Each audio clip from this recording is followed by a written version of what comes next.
నమశంకరాయ. జనవరి 18 పుష్యమాసము అమావాస్య.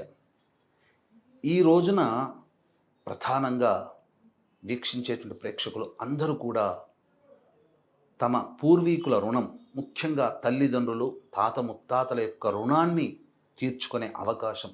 మనకు 5,000 నోట్లోకి పోతున్నాయంటే వాళ్ళు చేసిన పుణ్యకర్మల ప్రభావమే. ఇదంతా మనం పొందే భోగభాగ్యాలన్నీ వాళ్ళు పంచిపెట్టిన అదృష్టమని గుర్తుంచుకోవాలి.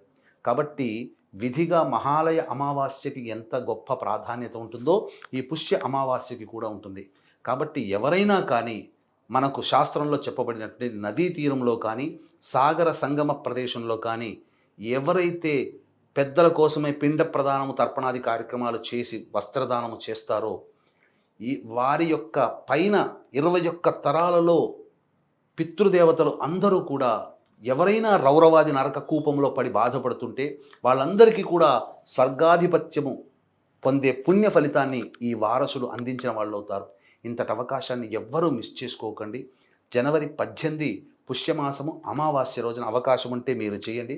లేకపోతే మీ తరపున సుప్రసిద్ధ మహిమాన్విత కాశీక్షేత్రంలో గంగా నదీ తీరంలో బ్రాహ్మణులని కర్తగా పెట్టి మీ తరపున పిండ ప్రదానము, తర్పణాది కార్యక్రమాలు చేయించడం జరుగుతుంది. అలాగే ఈ ఆదివారం అమావాస్య పుష్యమాసము అద్భుతమైన రోజు కాబట్టి సాయంకాలం 7 గంటలకి సర్వదోష నివారణ పూజలు హోమాలలో భాగంగా ప్రత్యంగిర, బగలాముఖి, రాజశ్యామల, వారాహి, ధూమవతి, శనేశ్వర, అలాగే కాలభైరవ, మృత్యుంజయ, సుదర్శన, లక్ష్మీ హోమాదులు జరిపించి శక్తిపాతము చేసినటువంటి కరుంగలి మాల ఇవ్వడం జరుగుతుంది.